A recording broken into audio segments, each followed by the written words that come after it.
नमस्कार, आप देख रहे हैं न्यूज 21 आपके साथ मैं ऋतिका पांडे। हमारे खास बुलेटिन हमारे राजस्थान में आपका स्वागत करते हैं। बुलेटिन में पहली खबर जोधपुर से देख रहे हैं। आपको बता दें, पंजाब के राज्यपाल गुलाब चंद कटारिया आज जोधपुर पहुंचे हैं। जोधपुर एयरपोर्ट पर उन्होंने अहमदाबाद में हुए प्लेन हादसे को लेकर दुखद जताते हुए साथ ही उन्होंने दुख जताया और कहा है कि यह पूरे विश्व के बीच में पहला एक ऐसा हादसा है जिसने पूरी दुनिया को झकझोर दिया है। आपको बता दें, एयरपोर्ट पर मीडिया से बातचीत करते हुए उन्होंने अहमदाबाद में हुए विमान हादसे पर शोक व्यक्त किया है। साथ ही राज्यपाल कटारिया ने आगे बताया है कि वे पद्मश्री से सम्मानित नित्यानंद जी के नागरिक अभिनंदन कार्यक्रम में भाग लेने आए हैं। साथ ही जोधपुर में बन रही एक विशाल धर्मशाला का भी निरीक्षण करेंगे। उनका ये दौरा धार्मिक और सामाजिक सरोकार से जुड़ा हुआ देखा जा रहा है। जोधपुर से मनोहर सिंह की रिपोर्ट। वास्तव में बहुत ही दुखद घटना हुई है। उससे केवल भारत की नहीं सारी दुनिया दहल गई और जिस प्रकार के हुआ उसको परिणाम जांच के बाद ही पता लगेगा कि कारण क्या रहा है। लेकिन निश्चित रूप से बहुत बड़ी जनहानि जो है, बहुत वर्षों बाद इस प्रकार की कोई घटना मेरे भी ध्यान में नहीं है। पहली बार इतनी बड़ी। आज यहाँ हमारे नित्यानंद जी आचार्य जी हैं, उनको पद्म श्री मिला, उसके बाद उनका नागरिक अभिनंदन है और एक यहाँ एम्स के सुविधा के लिए एक बहुत बड़ी धर्मशाला बन रही है जिसमें 50 से अधिक कमरे और कुछ बनेंगे। तो उसके कारण से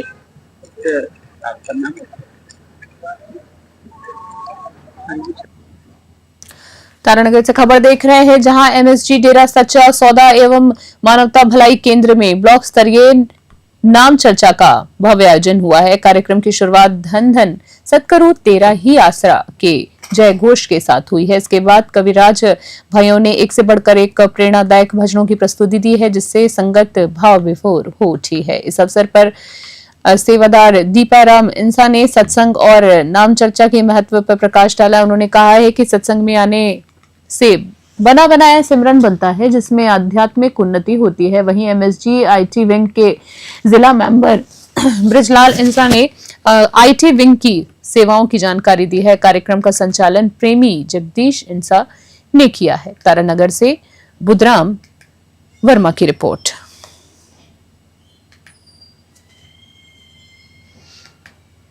पुष्कर से खबर है, पुष्कर में आयोजित 2 दिवसीय चिंतन शिविर के दौरान अखिल भारतीय रावणा राजपूत समाज ने सरकार को 2 टुक चेतावनी दे डाली है। ओबीसी कोटे में किसी भी प्रकार से छेड़छाड़ बर्दाश्त नहीं की जाएगी। साथ ही शिविर में समाज के सैकड़ों महिला पुरुष प्रतिनिधियों ने उपस्थिति दी है।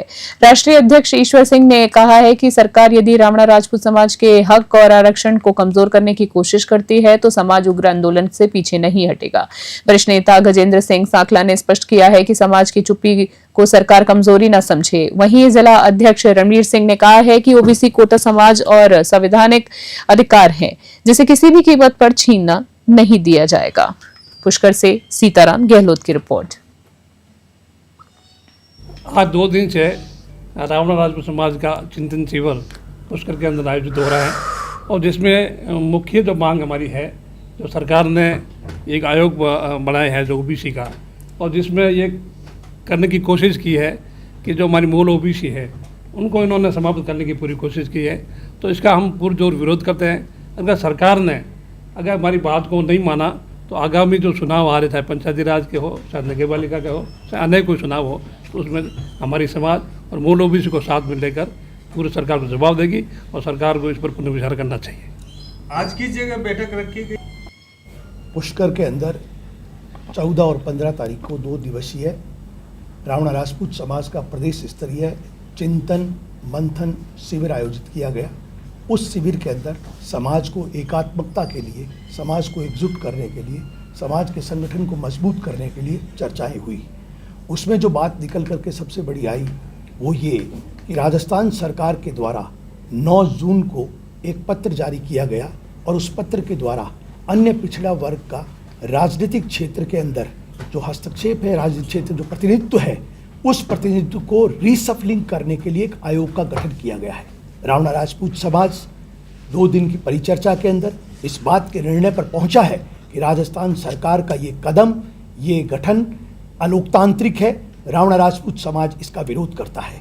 जब राजपूत समाज के 2 दिवसीय पुष्कर चिंतन शिविर में समाज ने एकजुट होकर ये निर्णय लिया है कि 9 मई 2025 को राजस्थान राज्य अन्य पिछड़ा वर्ग राजनीतिक प्रतिनिधित्व आयोग का जो गठन किया है वो आयोग ओबीसी के हितों के बिल्कुल विपरीत है, क्योंकि जब केंद्र सरकार ने जातिगत जनगणना का आदेश जारी कर दिया है तो उसके ऊपर जाके राजस्थान सरकार यदि पिछड़े वर्ग को आरक्षण में छेड़छाड़ करती है तो ये पूरे ओबीसी वर्ग, राजस्थान के पूरे ओबीसी वर्ग के हितों के खिलाफ है और रावणा राजपूत समाज इसका पुरजोर विरोध करता है।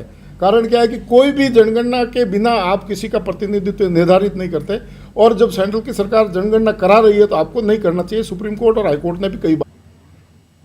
राजसमंद जिले के अमेठ कस्बे में शनिवार दोपहर बाद मौसम ने अचानक करवट ले ली है। तेज तूफानी हवाओं के साथ झमाझम बारिश शुरू हुई है, जिसमें जनजीवन पूरी तरीके से अस्त व्यस्त हो गया है। गली मोहल्लों का पानी सड़कों पर बह निकला है। कई जगहों पर जलभराव की स्थिति भी बन गई है। मौसम विभाग के अनुसार महज आधे घंटे में करीबन 20 मिलीमीटर बारिश दर्ज की गई है, जिससे तापमान में जबरदस्त गिरावट आई है। जहां दिन में तापमान 38 डिग्री सेल्सियस था, वो गिरकर सीधे 27 डिग्री पर पहुंच गया है। बारिश से किसानों के चेहरों पर राहत की लकीरें जरूर देखी है, लेकिन शहरी क्षेत्रों में जल निकासी की समस्या फिर सामने आ गई है। मौसम विभाग ने आने वाले दिनों में तेज हवाओं और बारिश की संभावना जताई है। अमेठ से माधवेंद्र सिंह राजपूत की रिपोर्ट।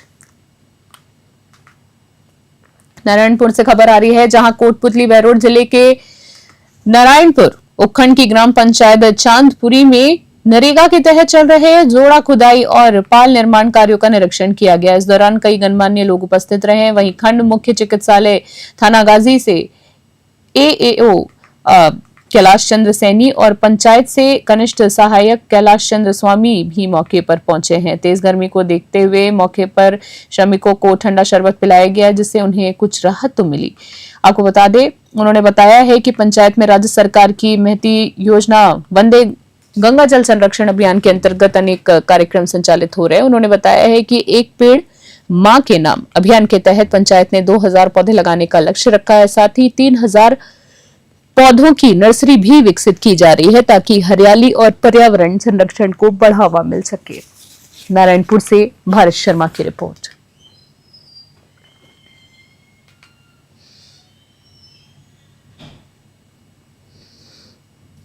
खबर पाली से आ रही, जहां पाली शहर के पुनैता क्षेत्र स्थित मानसी मिल्स और नाकोड़ा ब्लीचिंग फैक्ट्रियों में शुक्रवार को अज्ञात कारणों से भीषण आग लग गई है। सूचना मिलते ही दमकल विभाग की 3 गाड़ियां मौके पर पहुंची और आग को बुझाने का प्रयास जारी किया है। वहीं सदर थाना पुलिस भी घटनास्थल पर नजर बनाए रखे है मौजूद है। साथ ही स्थिति पर पूरी तरीके से निगरानी भी जारी है। फैक्ट्रियों में रखे कपड़े और थान जलकर पूरी तरीके से राख हो गया है। फैक्ट्री के कर्मचारी और अग्निशमन दल के जवान मिलकर आग पर काबू पाने का प्रयास कर रहे हैं। फिलहाल आग लगने के कारणों का पता नहीं चल सका है, लेकिन लाखों का नुकसान हो चुका है, इसकी आशंका जताई जा रही है। पाली से ललित तिवारी की रिपोर्ट। और इसी बीच खबर पाली से आ रही है। पाली जिले में अवैध मादक पदार्थों की तस्करी के खिलाफ जीआरपी और आरपीएफ की संयुक्त टीम ने बड़ी सफलता हासिल की है। मारवाड़ जंक्शन जीआरपी थाना अधिकारी देवाराम देवासी के नेतृत्व में चलाए गए अभियान के तहत बोमादड़ा रेलवे स्टेशन पर संयुक्त गश्त के दौरान 2 संदिग्ध तस्करों से पूछताछ की गई। जांच में उनके बैग से कुल 84 बोतल अंग्रेजी शराब बरामद की गई है। थाना अधिकारी देवाराम देवासी ने जानकारी देते हुए बताया कि दोनों आरोपियों के खिलाफ आबकारी अधिनियम के तहत मामला दर्ज किया गया है। पाली से ललित तिवारी की रिपोर्ट।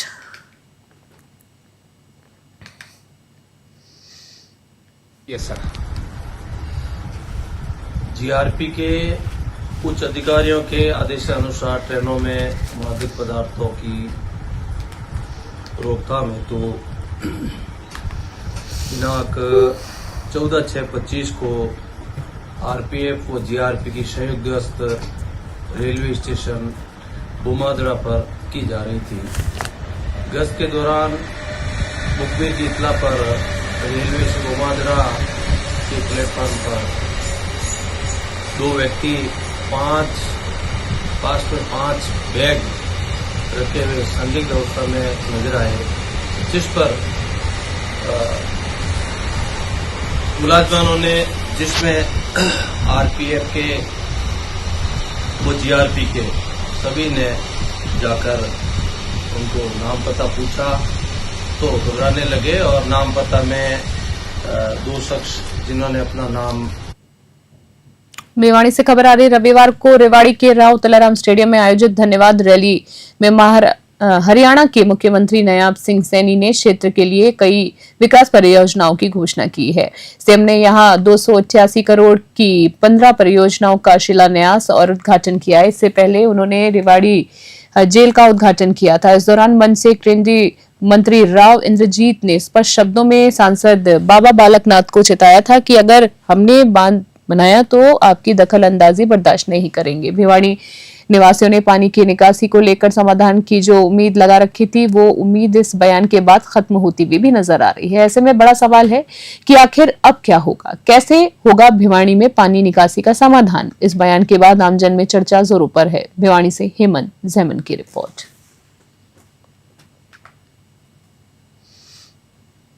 अलवर से खबर आ रही है, जहां रविवार को दोपहर बाद शहर में झमाझम बारिश शुरू हुई। पिछले 5 दिनों से 45 डिग्री के ऊपर चल रहे तापमान अब उमस भरी गर्मी से परेशान कर चुका है लोगों को। परेशान लोगों को इस बारिश से बड़ी राहत मिली है। पहाड़ों पर और जिला न्यायालय परिसर में हुई तेज बारिश ने मौसम सुहावना कर दिया है। बारिश से किसानों के चेहरे खिल उठे हैं। वहीं जिले में कई जगह बाजरे की फसल की बुवाई हो चुकी है और अंकुर फूट चुके हैं।